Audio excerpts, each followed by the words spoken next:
ശ്രീ അജയ്, താങ്കൾ ടെലിഫോൺ ലൈനിലുണ്ടോ? അതെ അതെ അതെ അതെ എന്താണ് ഇപ്പോൾ ഈ നിമിഷം നൽകാൻ കഴിയുന്ന കാറ്റിന്റെ വേഗത, കാറ്റിന്റെ താങ്കൾക്ക് അനുഭവപ്പെടുന്ന കാറ്റിന്റെ ആ ഒരു മാറ്റമൊക്കെ? ഞാൻ നേരത്തെ പറഞ്ഞ അതെ, അതിനേക്കാളും വേഗതയാണ്. ഇവിടെ അടുത്ത് നഗരത്തിന്റെ അകത്ത് ചേരികളിലെല്ലാം വീടുകളുടെ മേൽക്കൂരകൾ പറന്ന് എല്ലാം നശിച്ചു കഴിഞ്ഞു. ഇങ്ങനത്തെ കാര്യങ്ങൾ ഇവിടെ നടന്നുകൊണ്ടിരിക്കുകയാണ്. അതായത് നമ്മൾ നേരത്തെ ശ്രീ അജയ്, നമ്മൾ നേരത്തെ സംസാരിച്ച് നിർത്തിയതിന് ശേഷം ഇപ്പോൾ എനിക്ക് തോന്നുന്നു ഒരു 5 മിനിറ്റോളം ആകുന്നുണ്ട്. അപ്പോഴേക്കും നേരത്തെ അനുഭവപ്പെട്ട ഫീലിംഗും ഇപ്പോൾ നോക്കുമ്പോൾ തീവ്രത കൂടുന്നു. അതെ അതെ, തീവ്രത കൂടിയിരിക്കുകയാണ്. യെസ്, ആളുകളും അതിനനുസരിച്ച് ഒരു ആശങ്ക എല്ലാവരുടെയും മുഖത്ത് കാണുന്നുണ്ട്. ഉണ്ട്, തീർച്ചയായിട്ടും ഉണ്ട്. യെസ്, മടങ്ങിയെത്താം. താങ്കൾ കൂടുതൽ കാറ്റിന്റെ വേഗത സംബന്ധിച്ച് അപ്പോഴുള്ള റിപ്പോർട്ടുകൾ ദയവായി നൽകുക. ഗ്രീഷ്മ, ഈ കാലാവസ്ഥാ നിരീക്ഷണ കേന്ദ്രം നേരത്തെ പറഞ്ഞതനുസരിച്ച് ഒരു വെള്ളപ്പൊക്കത്തിലേക്ക് പോയാൽ അത് വലിയ ഒരു തമിഴ്നാടിനെ താങ്ങാൻ കഴിയില്ല. ആ രീതിയിൽ ഈ ദുരന്തത്തിന്റെ ഇമ്പാക്റ്റ് കേരളത്തിലടക്കം വ്യാപിക്കുന്ന ഒരു സാഹചര്യമാണ്. കാരണം തമിഴ്നാടിന്റെ കാർഷിക മേഖല അടക്കം ഒറ്റപ്പെട്ടു പോകുമ്പോൾ, സ്തംഭിച്ചു പോകുമ്പോൾ ഒരുപക്ഷെ ഇതിന്റെ ലോങ് റണ്ണിങ്ങിൽ ഇതിന്റെ ഇമ്പാക്റ്റ് വലിയ ഭയാനകമായ ഒരു അവസ്ഥയിലേക്ക് പോകും. ആ രീതിയിൽ നോക്കിയാൽ തീർച്ചയായും പ്രജീഷ്, ഒരു പ്രളയമുണ്ടായി അതിനെ അതിജീവിച്ച് വരുന്ന ഒരവസ്ഥയിൽ തന്നെയാണ് തമിഴ്നാട്. കഴിഞ്ഞ വർഷമാണ് അവിടെ ഒരു ഉഗ്ര പ്രളയമുണ്ടായത്. ആ ഒരു സാഹചര്യത്തിൽ തന്നെ തമിഴ്നാടിന്റെ കാർഷിക സ്ഥിതിയും ഒക്കെ വളരെയധികം മോശമായിരുന്നു. ഈ ഒരു സാഹചര്യത്തിൽ ഇപ്പോൾ ഇത്തരത്തിലൊരു പ്രളയം ഉണ്ടായാൽ തമിഴ്നാടിന്റെ കാർഷിക മേഖലയെ അത് തീർച്ചയായും അതിരൂക്ഷമായ വിധത്തിൽ തന്നെ ബാധിക്കും.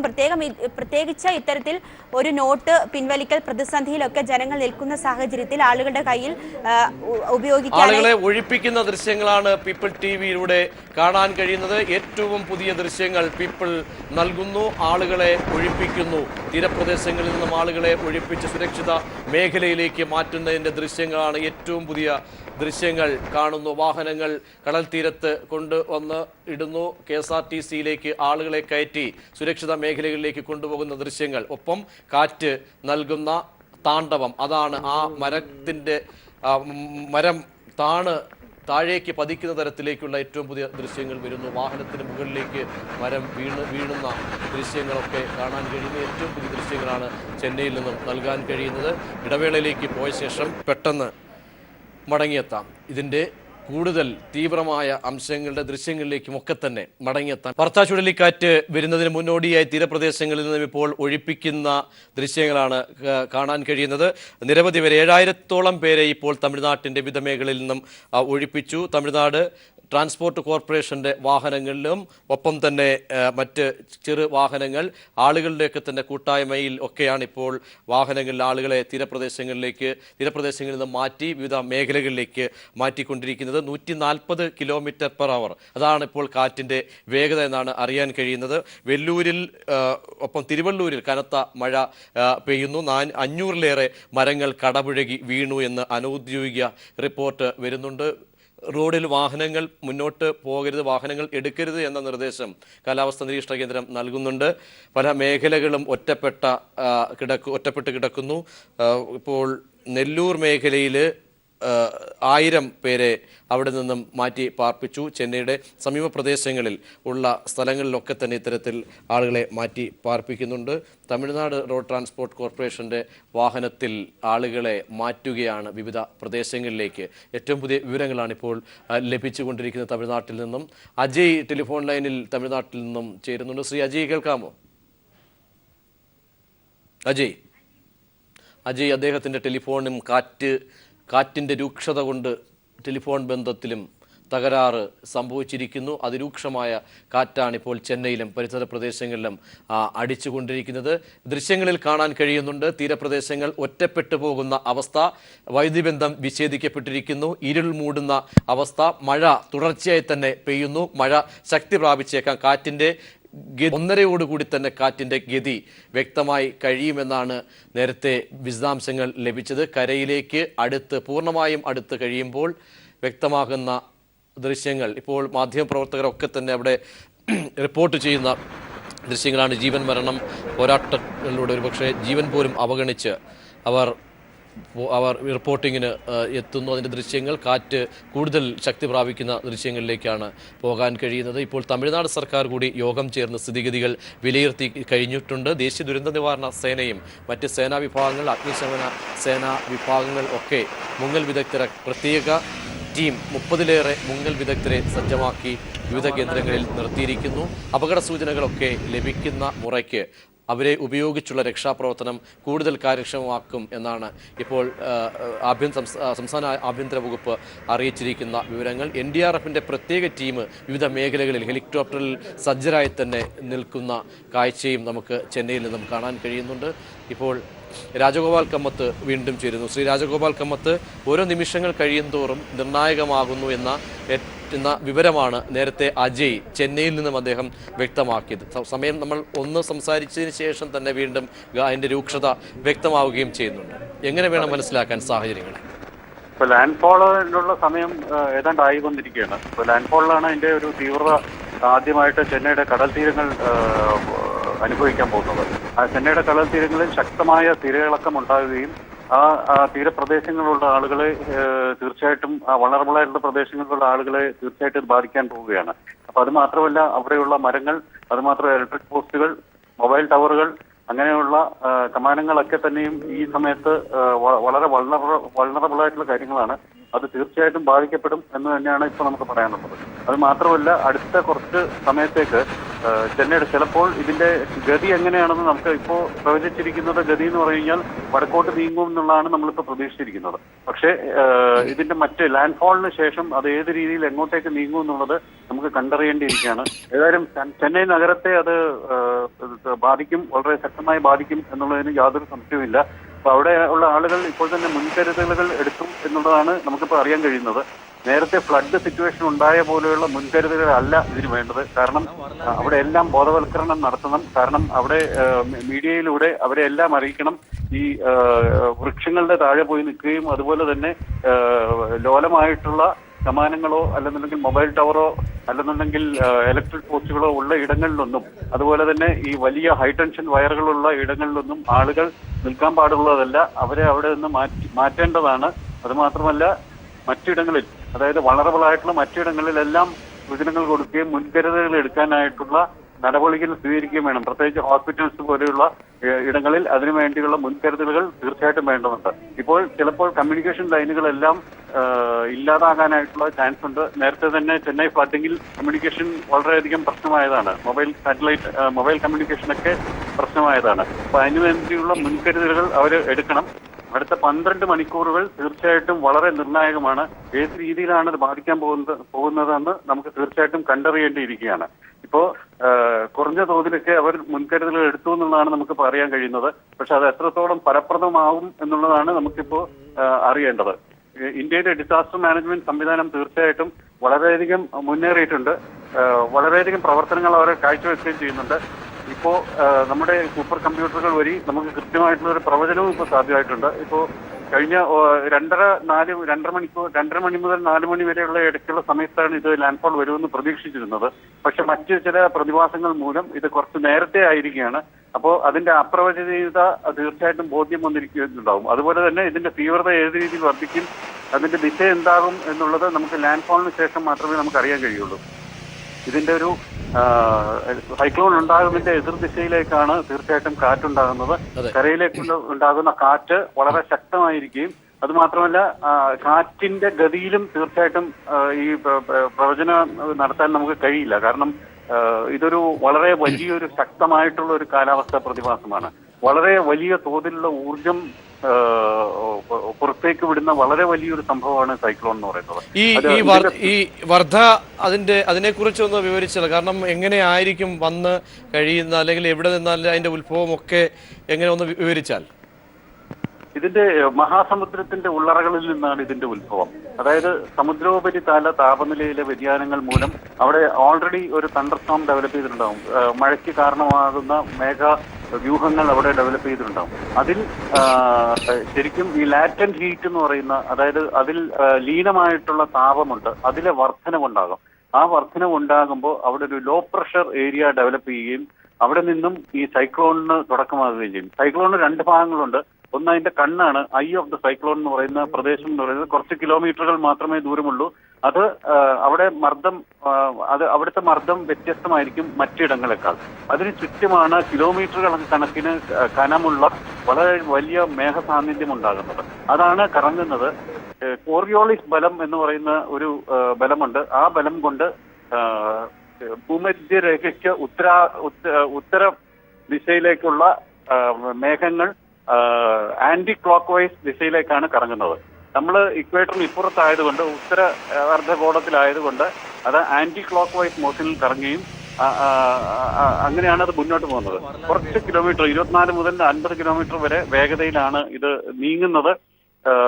അത് പതിയെ മാത്രം നീങ്ങി, എന്നാൽ താഴെയുള്ള പ്രദേശങ്ങളിൽ വളരെ ശക്തമായ കാറ്റ് അനുഭവപ്പെടുകയും ചെയ്യും.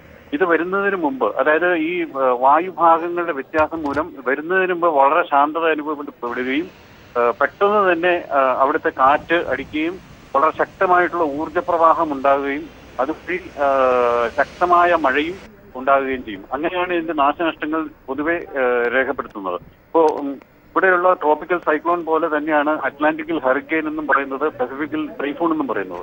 നമ്മൾ ഈ കഴിഞ്ഞ കുറച്ചു കാലങ്ങളായിട്ട് നോക്കിക്കഴിഞ്ഞാൽ, ഈ കഴിഞ്ഞ 1-2 വർഷമായിട്ട് നോക്കിക്കഴിഞ്ഞാൽ ഇത്തരത്തിലുള്ള സംഭവങ്ങൾ വർദ്ധിച്ചു വരുന്നതായിട്ടാണ് നമ്മളിപ്പോൾ കണ്ടുവരുന്നത്. ഇപ്പോൾ അമേരിക്കയുടെ തീരപ്രദേശങ്ങളിൽ വളരെ ശക്തമായ മഴ ഉണ്ടായിട്ടുണ്ട്. അതുപോലെ ഫിലിപ്പൈൻസിലും ജപ്പാനിലും ചൈനയിലുമൊക്കെ ചൈനയുടെ തീരപ്രദേശത്തുമൊക്കെ ഈ കഴിഞ്ഞ കുറച്ച് മാസങ്ങളായിട്ട് വളരെ ശക്തമായിട്ടുള്ള സൈക്ലോണുകൾ ഉണ്ടായിട്ടുണ്ട്. അവിടെ ശക്തമായ മഴയും ഉണ്ടായിട്ടുണ്ട്. അപ്പോൾ ഇതിന്റെ ഒരു തുടർച്ചയായിട്ടാണ് ഇത്. അന്തരീക്ഷം എന്ന് പറയുന്നത് ഒരു കണക്റ്റഡ് ആയിട്ടുള്ള സിസ്റ്റമാണ്. ഭൂലോകത്തിന്റെ അന്തരീക്ഷം തുടർച്ചയായി കണക്റ്റഡ് ആയിട്ടുള്ള സിസ്റ്റമാണ്.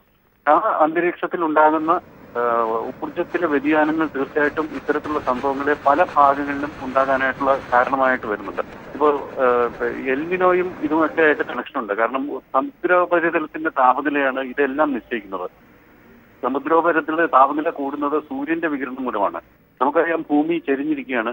ഭൂമിയുടെ ചെരിവിൽ സൂര്യപ്രകാശം കൂടുതൽ വീഴുന്ന സ്ഥലങ്ങളുണ്ട്. അപ്പോൾ ചില മഹാസമുദ്ര ഭാഗ പ്രദേശങ്ങളിൽ ഈ ചൂട് വർദ്ധിക്കാൻ കാരണം എന്നത് സൂര്യന്റെ നേരിട്ടുള്ള വികിരണമാണ്. ഈ സൂര്യന്റെ നേരിട്ടുള്ള വികിരണം മൂലം ചില ഭാഗങ്ങളിൽ ചൂട് കൂടുകയും സമുദ്ര പ്രവാഹങ്ങൾ വഴി, അതായത് ഓഷ്യൻ കറന്റ് വഴി ഈ താപം ലോകത്തിന്റെ വിവിധ ഭാഗങ്ങളിലേക്ക്, അതായത് മഹാസമുദ്രം നിലനിൽക്കുന്ന വിവിധ ഭാഗങ്ങളിലേക്കും തീരപ്രദേശങ്ങളിലേക്കും വരികയും അവിടുത്തെ പ്രതിഭാസങ്ങൾക്ക് കാരണമാവുകയും ചെയ്യും. എന്നാൽ ഇതിലൊരു വ്യതിയാനം വരുന്നത്, ശൈത്യമുള്ള പ്രദേശങ്ങളെ കറങ്ങി വരുന്ന ജലം അവിടുത്തെ ജലപ്രവാഹങ്ങൾ വഴി ഈ തീരദേശത്ത് അല്ലെങ്കിൽ മഹാസമുദ്ര ഭാഗങ്ങളിലെത്തുമ്പോൾ താപം കുറയും. ആ താപം കുറയുന്ന അവസ്ഥ തീർച്ചയായിട്ടും കുറവുണ്ടായിട്ടുണ്ട്. കാരണം അന്റാർട്ടിക്കയിലെയും ആർട്ടിക്കിലെയും ഐസ് വളരെയധികം ഉരുകി തീർന്നുകൊണ്ടിരിക്കുകയാണ്. ഇപ്പൊ തന്നെ നമുക്കറിയാം, അന്റാർട്ടിക്കയുടെ വളരെ വലിയൊരു ഭാഗം, അത് ഇന്ത്യ ഉപഖണ്ഡത്തിന്റെ വലിപ്പമുള്ള ഒരു ഭാഗം അടർന്നു മാറിയിരിക്കുകയാണ്. അപ്പോൾ അവിടെ നിന്നും ശൈത്യമുള്ള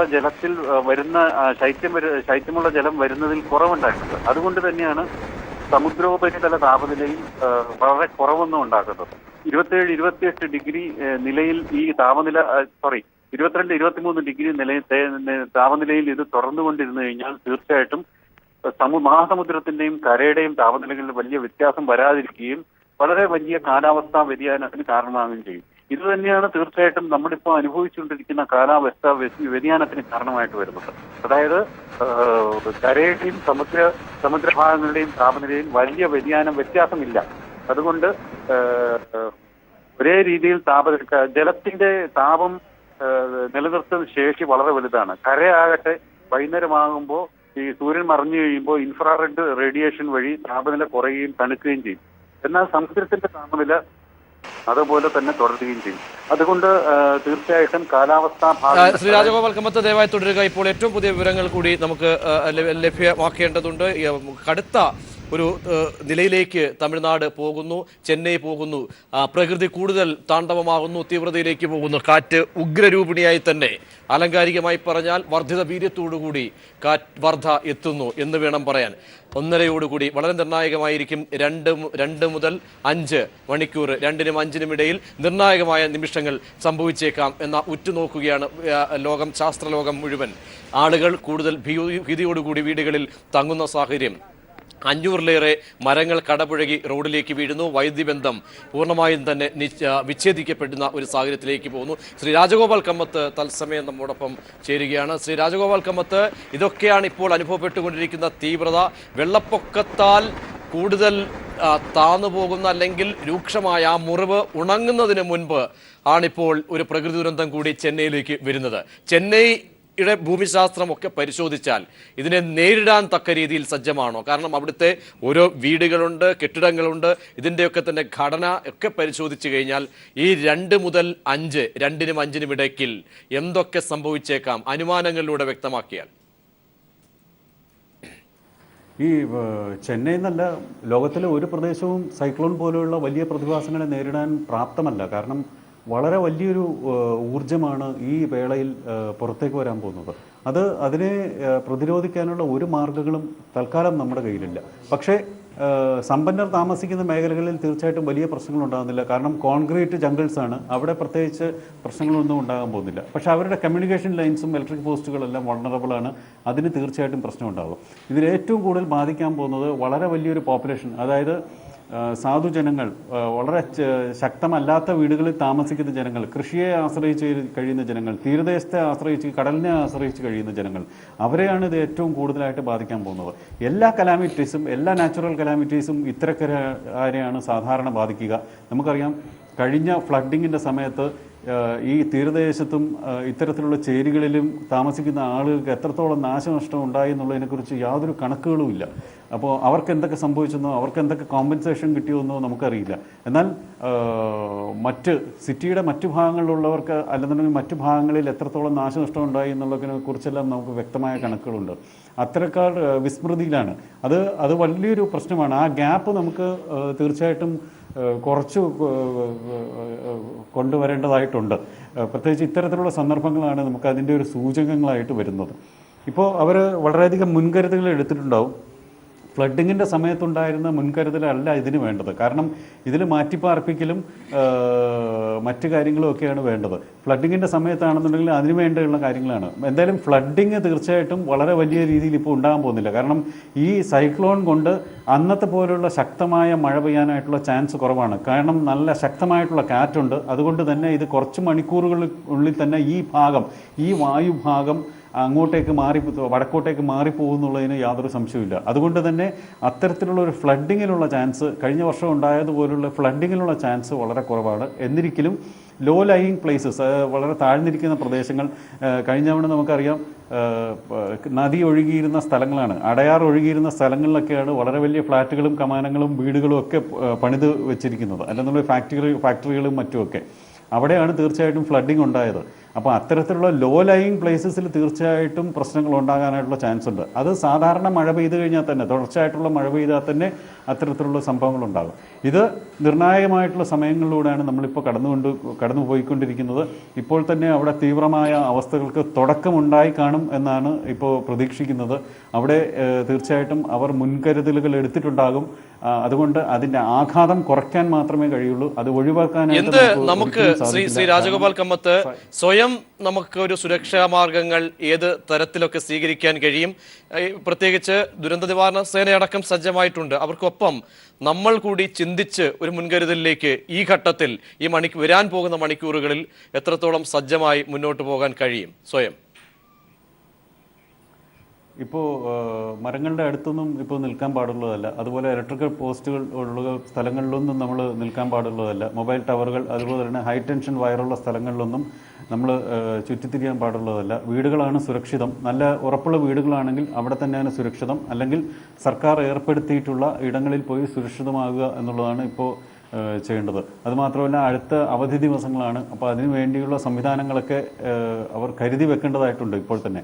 കഴിഞ്ഞ വർഷത്തെ പോലുള്ള ദുരനുഭവം ഇത്തവണ ഉണ്ടാകാതിരിക്കാൻ വേണ്ടിയുള്ള മുൻകരുതലുകൾ തീർച്ചയായിട്ടും അവരെടുക്കണം. അതുമാത്രമല്ല, ആശുപത്രികളിൽ ഇതിനു വേണ്ടിയുള്ള, ഈ കലാമിറ്റിക്ക് വേണ്ടിയുള്ള മുൻകരുതലുകൾ എടുക്കേണ്ടതായിട്ടുണ്ട്. രാജഗോപാൽ കമ്മത്ത് മടങ്ങിയെത്താം. ഏറ്റവും പുതിയ വിവരങ്ങൾ കൂടി പ്രേക്ഷകരിലേക്ക് നൽകേണ്ടതുണ്ട്. Executive editor M Rajeev news ഡെസ്കിൽ നിന്നും ചേരുന്നുണ്ട്. ശ്രീ രാജീവ്, എങ്ങനെയാണ് കെടുതികൾ സംബന്ധിച്ച് അല്ലെങ്കിൽ രക്ഷാപ്രവർത്തനം, നാശനഷ്ടം ഒക്കെ സംബന്ധിച്ച് നൽകാൻ കഴിയുന്ന ഏറ്റവും പുതിയ വിവരങ്ങൾ? പ്രജീഷ്, ഒരുപക്ഷെ വർദ്ധിത വീര്യവുമായി വർധ ചെന്നൈയിലേക്ക് കുതിക്കുകയാണ് എന്ന് നമ്മൾ പറയേണ്ടി വരും. ഏകദേശം 50 കിലോമീറ്ററിനകത്തായിരിക്കുന്നു ഇപ്പോൾ ചെന്നൈ തീരത്തോട് ഈ വർധയുടെ ദൂരം എന്ന് പറയുന്നത്. നമ്മൾക്ക് മനസ്സിലാകാം, പുതുച്ചേരിയിലും അതുപോലെ തന്നെ ആന്ധ്രാപ്രദേശിലും തമിഴ്നാട്ടിലും കനത്ത മഴയാണ് ഉണ്ടായിക്കൊണ്ടിരിക്കുന്നത്. ചെന്നൈയിൽ മാത്രം ഏകദേശം 300-ലധികം ഇടങ്ങളിൽ മരങ്ങൾ വീണുകൊണ്ടിരിക്കുകയാണ് എന്നാണ് നമുക്ക് മനസ്സിലാക്കാൻ സാധിക്കുന്നത്. ഒപ്പം തന്നെ 22 ഡൈവിംഗ് ടീമുകളെ വിശാഖപട്ടണത്തിൽ നിന്ന് പെട്ടെന്ന് തന്നെ വിശാഖപട്ടണത്ത് ആന്ധ്രയുടെ തീരപ്രദേശത്ത് നിയോഗിച്ചിട്ടുണ്ടെന്ന് പറയേണ്ടി വരും. നേവൽ എയർക്രാഫ്റ്റ്, അതുപോലെ തന്നെ എല്ലാ രജാലി ദേഗ തുടങ്ങിയ നേവൽ എയർ സ്റ്റേഷനുകളിൽ നിന്ന് നേവൽ എയർക്രാഫ്റ്റ് എന്തിനും തയ്യാറായി റെഡിയായി നിൽക്കുന്നു എന്നാണ് നമുക്ക് മനസ്സിലാക്കാൻ കഴിയുന്നത്. ഒപ്പം തന്നെ ചെന്നൈ വിമാനത്താവളത്തിലെ എല്ലാ പ്രവർത്തനങ്ങളും 3 മണിവരെ നിർത്തിവെച്ചുകൊണ്ട് ചെന്നൈ വിമാനത്താവള അതോറിറ്റി ഇപ്പോൾ ട്വീറ്റ് ചെയ്തിട്ടുണ്ട്. അതാണ് നമുക്ക് ഇപ്പോൾ നൽകാൻ പറ്റുന്ന വിവരം. ഒപ്പം തന്നെ ചെന്നൈയിലെ പ്രധാന വഴികളെല്ലാം മരങ്ങൾ വീണ് ഗതാഗതം തടസ്സപ്പെട്ടിരിക്കുകയാണ്. നഗരം അക്ഷരാർത്ഥത്തിൽ സ്തംഭനാവസ്ഥയിലാണ് എന്ന് നമ്മൾ പറയേണ്ടി വരും. കനത്ത കാറ്റിൽ പലയിടങ്ങളിലും മൊബൈൽ ടവറുകൾ തകർന്നിരിക്കുന്നു. ചെന്നൈയിലെ മൊബൈൽ വാർത്താവിനിമയ സംവിധാനം തകരാറിലായേക്കും എന്നാണ് ഇപ്പോൾ നമുക്ക് മനസ്സിലാക്കാൻ സാധിക്കുന്നത്. ഒപ്പം തന്നെ ടെലിവിഷൻ സ്റ്റേഷനുകളെയും ബാധിക്കാൻ സാധ്യതയുണ്ട്. കാരണം പല മലയാളം ചാനലുകളുടെ അടക്കം നിരവധി അപ്ലിങ്കിങ് സ്റ്റേഷനുകൾ ചെന്നൈയിലാണ് ഉള്ളത്. ഒരു പക്ഷേ ചെന്നൈയിലെ ഇത്തരത്തിൽ വലിയൊരു ദുരന്തം ഉണ്ടാവുക, അല്ലെങ്കിൽ വലിയൊരു കാറ്റ് വീശുകയാണെങ്കിൽ ഇത്തരത്തിൽ മലയാളത്തിലെ ടെലിവിഷൻ ചാനലുകളുടെ പ്രവർത്തനത്തെ അടക്കം ബാധിക്കാൻ സാധ്യതയുണ്ട് എന്നാണ് നമുക്ക് ഇപ്പോൾ മനസ്സിലാക്കാൻ സാധിക്കുന്നത്. പ്രജീഷ്, അതാണ് ചെന്നൈയിൽ നിന്ന് ലഭിക്കുന്ന ഏറ്റവും പുതിയ വിവരം. രാജഗോപാൽ കമ്മത്തിലേക്ക് 130 വരെ കാറ്റ് ഒരു 140ലേക്ക് അടക്കം പിന്നിട്ട് കഴിയുന്നു. ഇത് എത്രത്തോളം പോകാനുള്ള സാധ്യതയുണ്ട്? ഭൂമിയെ തുടച്ച് നീക്കുന്ന ഒരവസ്ഥയിലേക്ക് എത്തുമ്പോൾ അതിൻ്റെ ഒരു തീവ്രത എങ്ങനെ, നാശനഷ്ടം എങ്ങനെ നമുക്ക് ഒരുപക്ഷെ കണക്കാക്കാൻ കഴിയും ഈ നിമിഷം? ശ്രീ രാജഗോപാൽ കമ്മത്ത്, ഇപ്പോൾ നമ്മൾ ഉദ്ദേശിക്കുന്ന ഇത് വരുന്ന രീതിക്ക് എതിരായിട്ടാണ് കാറ്റിപ്പോൾ വീശുന്നത്. കാരണം നേരത്തെ പറഞ്ഞു തുടങ്ങിയതുപോലെ കോറിയോളിസ് ബലം എന്ന് പറയുന്നത് ഉത്തരാർദ്ധഗോളത്തിൽ ആൻറ്റി ക്ലോക്ക് വൈസ് ഡയറക്ഷനിലേക്കാണ് സൈക്ലോണിൻ്റെ ആ വ്യൂഹം കറങ്ങുന്നത്. അതുകൊണ്ട് തന്നെ കാറ്റ് എതിർ ദിശയിലേക്കാണ് നീങ്ങുന്നത്. അതുകൊണ്ട് തന്നെ അപ്രവചനീയത അവിടെ തീർച്ചയായിട്ടും ഉണ്ട്. ആ ഒരു വ്യൂഹത്തിലെ ആ പ്രശ്നങ്ങളാണ് തീർച്ചയായിട്ടും ഈ മൊബൈൽ ടവർ കടപുഴകി വീഴാനും മരങ്ങൾ കടപുഴകി വീഴാനും ഒക്കെ കാരണമായിട്ട് വന്നിട്ടുള്ളത്. ആ അപ്രവചനീയത ഈ സൈക്ലോണിൻ്റെ കാര്യത്തിലുണ്ട്. അതുകൊണ്ട് ഈ 140-150 കിലോമീറ്റർ വേഗതയിൽ ഇത് വർധ ചുഴലിക്കാറ്റ് കടലൂരിനും മച്ചിലിപട്ടണത്തിനും ഇടയിൽ ശക്തമായി വീശി തുടങ്ങിയതായി ഇപ്പോൾ നമുക്ക് ലഭിക്കുന്ന വിവരം. വർധ ചുഴലിക്കാറ്റ് കടലൂരിനും മച്ചിലിപട്ടണത്തിനും ഇടയിൽ ശക്തമായി വീശി തുടങ്ങിയതായാണ് നമുക്ക് ഇപ്പോൾ മനസ്സിലാക്കാനാവുന്നത്. രാജഗോപാൽ കമ്മത്ത്, തുടരാം. കടലൂരിലും മച്ചിലിപട്ടണത്തിനും ഇടയിൽ രാജഗോപാൽ തുടരാം. അതിന്റെ ലാൻഡ്ഫോൾ പ്രവചിച്ച പോലെ തന്നെ അത് കടലൂരിനടുത്ത് ലാൻഡ്ഫോൾ എത്തിയിരിക്കുകയാണ്. ഉദ്ദേശിച്ച സമയം മുമ്പാണ് ഇത് എത്തിയിട്ടുള്ളത്. അത് പല കാരണങ്ങൾ കൊണ്ടാണ് ഈ ഉദ്ദേശിച്ച സമയത്തിന് മുമ്പ് എത്തിയിരിക്കുന്നത്. കാരണം സമുദ്രോപരിതലത്തിലെ താപനിലയിലെ വ്യതിയാനങ്ങൾ മൂലം ഇതിൻ്റെ തീവ്രതയിലെ വ്യതിയാനമാണ് ഇത്തരത്തിലുള്ള അപ്രവചനീയമായ നേരത്തെയുള്ള മുൻ വരവിന് കാരണമായിട്ട് വന്നിരിക്കുന്നത്. ആ അപ്രവചനീയത തുടരുന്നുണ്ട്. അത് ഈ ലാൻഡ്ഫോളിന് ശേഷമുള്ള മണിക്കൂറുകളിലും അത് തുടരും. എത്രത്തോളം ഇത് തീവ്രമാകും എന്നുള്ളത് ഈ മണിക്കൂറിൽ തന്നെ നമുക്ക് തീർച്ചയായിട്ടും അറിയാൻ സാധിക്കും. ഒപ്പം തന്നെ പ്രതീക്ഷ ഒരു വിവരം കൂടി ആഡ് ചെയ്യാം. ചെന്നൈയിലും കടലൂരിലും കാഞ്ചീപുരത്തിന്റെ വിവിധ ഭാഗങ്ങളിലും മഴ ശക്തമായി വർദ്ധിക്കുന്നു എന്ന ഒരു വിവരം കൂടി നമുക്ക് ഇപ്പോൾ പ്രേക്ഷകർക്കായി പങ്കുവെക്കാം. ചെന്നൈയിലും കടലൂരിലും കാഞ്ചീപുരത്തിന്റെ വിവിധ ഭാഗങ്ങളിലും മഴ ശക്തമാകുന്നു. ശ്രീ രാജഗോപാൽ, ആ മഴ ശക്തിപ്പെടുന്നു, അതിന്റെ മഴയും ഒപ്പം ചേരുകയാണ്. സാധാരണഗതിയിൽ മഴ കൂടുതൽ ശക്തി പ്രാപിക്കാനുള്ള സാധ്യതയുണ്ടോ? അങ്ങനെ പോയാൽ ഇത് മഴയേക്കാൾ കൂടുതൽ ഇതിൻ്റെ ഏറ്റവും കൂടുതൽ ഇഫക്റ്റ് വരുന്നത് കാറ്റിനാണ്. മഴ തീർച്ചയായിട്ടും ഉണ്ട്. മഴ സാധാരണ പെയ്യുന്ന മഴ പോലെ അല്ലായിരിക്കും. പക്ഷേ കാറ്റിനാണ് ഏറ്റവും കൂടുതൽ തീവ്രത. ഈ 140 കിലോമീറ്റർ വേഗതയുള്ള കാറ്റ് തുടർച്ചയായിട്ട് അടിക്കുക എന്ന് പറയുന്നത്, അതുമാത്രമല്ല അപ്രവചനീയമായ രീതിയിലുള്ള കാറ്റാണ്. ഒരേ ദിശയിലേക്കല്ല അടിക്കുക, പല ദിശയിലേക്ക് മാറി അടിക്കുന്ന ആ കാറ്റ് തീർച്ചയായിട്ടും പ്രശ്നങ്ങളുണ്ടാക്കും. നമ്മൾ നേരത്തെ ഇപ്പോൾ പ്രവചനത്തിൻ്റെ നമ്മുടെ ഉപകരണങ്ങൾ വെച്ചുള്ള പ്രവചനത്തിൻ്റെ ആ ഒരു വിജയമാണ് നമ്മളിപ്പോൾ കാണുന്നത്. ഇപ്പോൾ തീർച്ചയായിട്ടും നമ്മൾ ഉദ്ദേശിക്കുന്ന രീതിയിലുള്ള പ്രദേശത്താണ് ഈ രീതിയിലുള്ള ലാൻഡ്ഫോൾ ഉണ്ടായിരിക്കുന്നത്. അതുകൊണ്ട് തന്നെയാണ് നമുക്ക് പറയാൻ കഴിയുന്നത് അടുത്ത 12 മണിക്കൂറുകൾ വളരെ നിർണായകമാണ്. ആ മണിക്കൂറുകളിലാണ് ചെന്നൈയിലും ആന്ധ്രാപ്രദേശിന്റെ തീരത്തും ഒറീസയുടെ തീരത്തും എത്രത്തോളം ആഘാതമുണ്ടാകും എന്ന് നമുക്ക് അറിയാൻ കഴിയുക. രാജഗോപാൽ ഇപ്പോൾ ഒരു കാര്യം കൂടി വന്നിരിക്കുന്നു. കാലാവസ്ഥാ കേന്ദ്രമായ സ്കൈമെറ്റിന്റെ ഒരു നിരീക്ഷണം കൂടി വന്നിട്ടുണ്ട്. കാറ്റിന് 140 കിലോമീറ്ററിൽ അധികം വേഗതയുള്ളതായി കാലാവസ്ഥാ കേന്ദ്രമായ സ്കൈമെറ്റ് ചൂണ്ടിക്കാണിക്കുന്നുണ്ട്. രാജഗോപാൽ കമ്മത്ത്, 150 വരെ കിലോമീറ്റർ വേഗതയിൽ പോകാനായിട്ടുള്ള ചാൻസ് ഉണ്ട് എന്നാണ് നമ്മൾ കരുതിയിരിക്കുന്നത്. 150 കിലോമീറ്റർ വേഗതയിലുള്ള ചുഴലിക്കാറ്റ് വളരെ ശക്തമായ ഒന്ന് തന്നെയാണ്. പ്രത്യേകിച്ച് തീരപ്രദേശമായ ചെന്നൈയുടെ ആ പ്രദേശങ്ങളിൽ ഇത് വളരെ ശക്തമായിട്ട് ബാധിക്കും എന്ന് തന്നെയാണ് നമുക്കിപ്പോൾ പറയാനുള്ളത്. ചെന്നൈയുടെ തീരപ്രദേശങ്ങളിൽ മാത്രമല്ല, ചെന്നൈയുടെ ഉൾപ്രദേശങ്ങളിൽ ആ ജില്ലയുടെ ഉൾപ്രദേശങ്ങളിൽ ഇത് ബാധിക്കാനായിട്ടുള്ള ചാൻസ് ഉണ്ട്. ഈവൻ തമിഴ്നാടിൻ്റെ വളരെ ഉൾപ്രദേശങ്ങളിൽ വരെ ഇതിന്റെ ഇഫക്ട്സ് എത്താനായിട്ടുള്ള ചാൻസ് ഉണ്ട്. രാജീവ്, ഇതുവരെയുള്ള നാശനഷ്ടങ്ങൾ എങ്ങനെ, മാത്രമല്ല സജ്ജീകരണങ്ങൾ എന്ത് 3 മണിക്കൂറിനുള്ളിൽ എന്തും സംഭവിച്ചേക്കാം, നേരിടാൻ തക്ക സജ്ജമാണോ സേനാ വിഭാഗങ്ങൾ? ദുരന്ത നിവാരണ സേന അടക്കം നിൽക്കുന്നു. തയ്യാറെടുപ്പുകൾ എങ്ങനെ? പ്രജീഷ്, ഒരുപക്ഷെ വലിയൊരു കാറ്റ് വീശുന്നതിൻ്റെ ലക്ഷണങ്ങളാണ് വന്നുകൊണ്ടിരിക്കുന്നത്. 140 കിലോമീറ്റർ മണിക്കൂറിൽ വേഗതയിൽ ആണ് എന്ന് സ്കൈമെറ്റ് സ്ഥിരീകരിച്ചു കഴിഞ്ഞിരിക്കുന്നു. അങ്ങനെയാണെങ്കിൽ പ്രതിസന്ധി രൂക്ഷമാണ് എന്ന് തന്നെ പറയേണ്ടി വരും. എന്തായാലും നേവിയുടെയും അതുപോലെ തന്നെ മറ്റ് സേനാ വിഭാഗങ്ങളുടെയും ഒക്കെ കർശനമായ നിരീക്ഷണത്തിലാണ് ഇപ്പോൾ ചെന്നൈ പട്ടണം അടക്കമുള്ള സ്ഥലങ്ങളുള്ളത്. വിവിധ ഭാഗങ്ങളിൽ ഇത്തരത്തിൽ ഏതെങ്കിലും തരത്തിലുള്ള പ്രശ്നങ്ങൾ ഉണ്ടായാൽ എത്തിച്ചെന്ന് ആളുകളെ രക്ഷിക്കാനും നാശനഷ്ടങ്ങൾ പരമാവധി കുറയ്ക്കാനുമുള്ള സംവിധാനങ്ങൾ ഒരുക്കി കഴിഞ്ഞിട്ടുണ്ട് സർക്കാർ, അതുപോലെ തന്നെ സർക്കാർ ഏജൻസികൾ.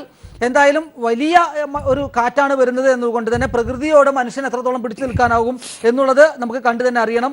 എന്തായാലും വലിയ നാശനഷ്ടങ്ങൾ ഉണ്ടാകാതെ കഴിക്കാനുള്ള എല്ലാവിധ മുന്നൊരുക്കങ്ങൾ എന്തായാലും പൂർത്തിയാക്കി കഴിഞ്ഞിട്ടുണ്ട്. ചെന്നൈയിലും മറ്റ് സമീപ പ്രദേശങ്ങളിലും ഒക്കെ തന്നെ വലിയ മഴ ഉണ്ടായിക്കൊണ്ടിരിക്കുകയാണ്. അതിൻ്റെ വിവരങ്ങളാണ് നമ്മൾ തത്സമയം പ്രേക്ഷകർക്ക് നൽകിക്കൊണ്ടിരിക്കുന്നത്. ബംഗളൂരുവിൻ്റെ ചില ഭാഗങ്ങളിലും മഴ പെയ്യുന്നതായി ഇപ്പോൾ സോഷ്യൽ മീഡിയയിൽ പോസ്റ്റുകൾ കാണുന്നുണ്ട് എന്ന് കൈരളി ന്യൂസ് ഓൺലൈൻ റിപ്പോർട്ട് ചെയ്യുന്നുണ്ട്.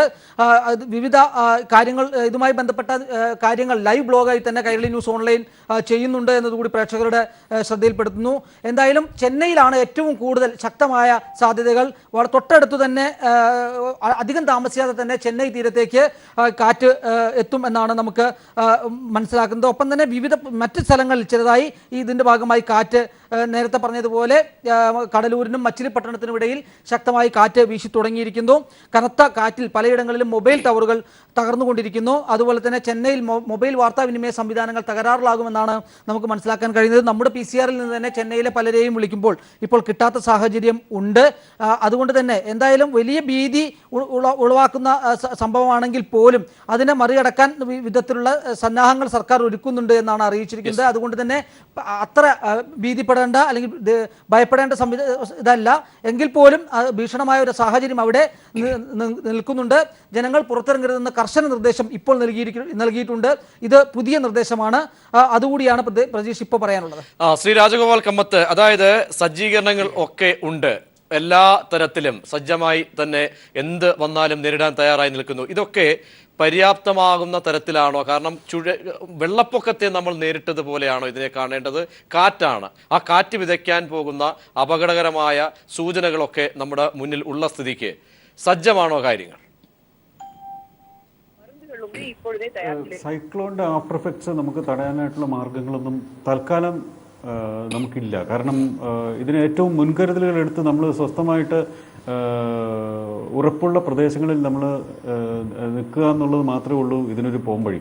മറ്റ് നമ്മൾ പടുത്തുയർത്തിയിട്ടുള്ള മറ്റ് സംവിധാനങ്ങൾ, അതായത് വൈദ്യുതി, മൊബൈൽ പോലുള്ള സംവിധാനങ്ങളെല്ലാം ഇത് വളരെ വൾണറബിളാണ്. അത് തീർച്ചയായിട്ടും ബാധിക്കപ്പെടും എന്നുള്ള കാര്യത്തിൽ യാതൊരു സംശയമില്ല. അതിനെ പ്രതിരോധിക്കാൻ നമുക്ക് പറ്റില്ല. അതിനുവേണ്ടിയുള്ള മുൻകരുതലുകൾ എടുക്കാനും ഏറ്റവും വികസിത രാജ്യങ്ങളിൽ പോലും സൈക്ലോണിനെ പ്രതിരോധിക്കാനായിട്ടുള്ള യാതൊരു സംവിധാനവും എടുക്കാനായിട്ട് സാധിച്ചിട്ടില്ല. പക്ഷേ ആൾനാശം കുറയ്ക്കാനും ഇതിൻ്റെ ആഘാതം കുറയ്ക്കാനുമൊക്കെ ആയിട്ടുള്ള കാര്യങ്ങൾ നമുക്ക് തീർച്ചയായിട്ടും ചെയ്യാൻ സാധിക്കും. അത് ഒന്ന് ആളുകളെ മാറ്റിപ്പാർപ്പിക്കുക, അവർക്ക് വേണ്ടിയുള്ള സംവിധാനങ്ങൾ ഒരുക്കുക എന്നുള്ളതാണ്. പിന്നെ വാർത്താവിനിമയം, ആശയവിനിമയത്തിനായിട്ടുള്ള സംവിധാനങ്ങൾ ഒരുക്കുക എന്നുള്ളതാണ്. അത് ഒന്ന് ഹാം റേഡിയോ ആണ്, പിന്നെ ഒന്ന് സാറ്റലൈറ്റ് ഫോൺ. ഇപ്പോൾ മൊബൈൽ ടവറുകൾ ഇല്ലാതായി കഴിഞ്ഞാൽ ആശയവിനിമയം ഇല്ലാതായി. കാരണം യാതൊരു വിധത്തിലുള്ള ഇൻഫർമേഷനും നമുക്ക് അങ്ങോട്ടും ഇങ്ങോട്ടും പാസ് ചെയ്യാൻ പറ്റില്ല. ATMകൾ വർക്ക് ചെയ്യില്ല. മറ്റൊരു സംവിധാനങ്ങളും നിശ്ചലമാകും. നഗരം നിശ്ചലമാകും, അല്ല ആ പ്രദേശം നിശ്ചലമാകുന്ന ഒരു സംഭവമാണ് ഉണ്ടാകുക. അതിപ്പോൾ കഴിഞ്ഞ ഫ്ലഡിങ്ങിൻ്റെ സമയത്തിന് തന്നെ നമ്മൾ കണ്ടതാണ്. അപ്പോൾ അതുകൊണ്ട് തന്നെ ബദൽ മാർഗ്ഗങ്ങൾ, ഇപ്പോൾ ഹാം റേഡിയോ നല്ലൊരു മാർഗ്ഗമാണ്. അതുപോലെ തന്നെ മറ്റ് മീഡിയ, ഇപ്പോൾ നമുക്കിപ്പോൾ ECR പെരുങ്ങാലത്തൂർ വഴിയുള്ള യാത്ര പാടില്ലെന്ന് ചെന്നൈ പോലീസ് അറിയിച്ചിട്ടുണ്ട്. ഒപ്പം തന്നെ ചെന്നൈയിൽ സ്വീകരിച്ചിരിക്കുന്ന മുൻകരുതലുകൾ മുഖ്യമന്ത്രി O. പന്നീർസെൽവം ഇപ്പോൾ വിശകലനം ചെയ്യുകയാണ് എന്ന പുതിയ വാർത്ത കൂടി പ്രേക്ഷകർക്ക് നൽകാനുണ്ട്. ഒപ്പം തന്നെ കേന്ദ്രമന്ത്രി ഹർഷവർദ്ധന്റെ പ്രതികരണം വന്നിട്ടുണ്ട്. കേന്ദ്ര സർക്കാരും സംസ്ഥാന സർക്കാരുകളും അതുമായി ബന്ധപ്പെട്ട ഏജൻസികളും തയ്യാറായി തന്നെയാണ് ഇരിക്കുന്നത്, ജനങ്ങൾ ഭയപ്പെടേണ്ടതില്ല എന്ന് കേന്ദ്രമന്ത്രി ഹർഷവർദ്ധൻ ഇപ്പോൾ പ്രതികരിച്ചിരിക്കുന്നു. ANI എന്ന ന്യൂസ് ഏജൻസിയോട് പ്രതികരിച്ചിരിക്കുന്നു. ശ്രീ രാജഗോപാൽ കമ്മത്ത്.